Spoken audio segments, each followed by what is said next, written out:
আপনার চোরের টিম হইলে তো পরপর দুইটা ওয়ার্ল্ড কাপের একটা ফাইনাল জিতলো আবার সেমিফাইনাল উঠে গেল। গোল তো আর চুরি করে দেওয়া যায় না। মেসির পায়ে বলটা কি ওই অপোনেন্ট টিম এসে দেওয়া যায়? এত বড় একটা টুর্নামেন্ট চলতেছে, আপনার এতগুলো ক্যামেরা আছে, তারা তো আপনার আর করবে না। সো এখানে কমিটির টিম বা চুরি করতেছে এটা তো বলা হয় না। অবশ্যই আর্জেন্টিনা ভালো করতেছে, বাট তাদের টিমটা কিন্তু তেমন আর কি করতেছে না। মানে আপনার প্রত্যেকটা ম্যাচ তারা হলো আপনার লাস্ট টাইমে যা জিততেছে। অপরদিকে ইংল্যান্ডের জুড বেলিংহাম আর হ্যারি কেন তারা অনেক ভালো করতেছে। তাদের যদি টিম ভালো খেলা পারফরমেন্স খারাপ হয়, তার মানে আপনার দেখা যাবে যে আপনার আর্জেন্টিনা জিতা যেতে পারে। আর আর্জেন্টিনার কাছে একটা এক্সপেক্টার আছে, যেটা হলো মেসি। যদি মেসি গোল হইতে আপনার একটা মোমেন্ট লাগবে, যদি একটা মোমেন্টে সে পায়ে যায়, গোল হয়ে গেলে আপনার হয়ে যাবে। আর এইসব ম্যাচে আপনার বেশি গোল হবে না, হয়তো এক গোল হবে বা দুই গোল হবে, এর থেকে বেশি গোল হয় না। আপনার 2022 সালে দেখা যাচ্ছে যে আপনার আর্জেন্টিনার বিপক্ষে ক্রোয়েশিয়া ছিল, তখন ক্রোয়েশিয়ার টিমটা তেমন একটা ভালো ছিল না, তার জন্য আপনার 3 গোল খাইছে। বাট ফাইনালে যেয়ে কিন্তু আপনার খেলাটা অনেক ভালো হয়েছিল। বলতে গেলে greatest match of world cup final বলা যায়। আসলে আপনি কোন দল সাপোর্ট করেন? আসলে আমি স্পেন সাপোর্ট করি, বাট এটা আপনার বলতে হবে যে যেইটা ভালো করতেছে তাদের কথা তো বলতে হবেই। এমন না যে আমি যে টিম সাপোর্ট করি সেই টিমের অন্ধ ভক্ত হয়ে যাব। যে টিম ভালো করতেছে তাদের কথা বলতেই হবে, বাট আমি চাই যে স্পেন জিতুক, এটাই। ফর এক্সাম্পল দেখা যাচ্ছে স্পেন জিতলো, এরপরে যদি স্পেনের আর্জেন্টিনার সাথে ফাইনালে খেলা পড়ে, সেক্ষেত্রে আসলে তারা ওখানে গেইন করতে পারবে। আপনার স্পেন যদি আজকের ম্যাচ জিতে, তাহলে আশা করি যে তারা ফাইনালে ভালো একটা জিনিস মানে পারফরমেন্স করবে। কারণ অপরদিকে আর্জেন্টিনা আর ওই যে ইংল্যান্ডের ওয়ার্ল্ড কাপটা তেমন যাইতেছে না যে তারা অনেক ডমিনেট করে জিতে আসতেছে, যে সব ম্যাচ জিতছে একবারে আপনার ফুল মানে নর্মাল টাইমে।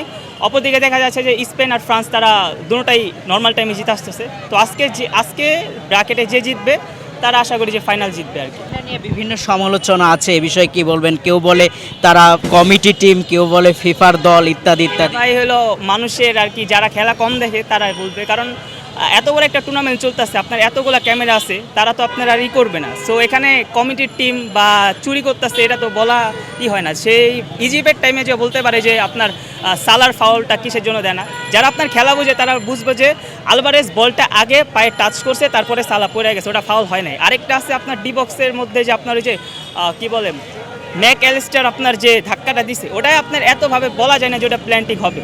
যারা আপনার নর্মাল ক্লাব ফুটবল দেখে তাদের কাছে এটা রেগুলার, বাট যারা হলো আপনার শুধু ওয়ার্ল্ড কাপ দেখে তারা হয়তো জিনিসগুলো বুঝে না, এর জন্য এই মন্তব্যগুলো করে যে আর্জেন্টিনা রিগ বা এগুলো করতে। আমরা দেখছি যে ইদানিং গুগলে যদি সার্চ করা হচ্ছে কিংবা ক্রোমে, যে আসলে চোরের দলের খেলা কবে, এইটা আসলে আর্জেন্টিনাকে দেখাচ্ছে। বিষয় এটা হলো আপনার এআই জিনিসটা হলো যেটা আপনার সবথেকে পপুলার আপনার সার্চ হয়, ওই জিনিসটা ওরা করে। এটা তো আপনার মানুষরাই তৈরি করে, তাই না? এআই তো আর নিজে নিজে সব কিছু বানায় না। সো এই মানুষ তৈরি করছে, তো সেইভাবে মানুষ হয়তো অ্যালগোরিদম এভাবে সেট করছে।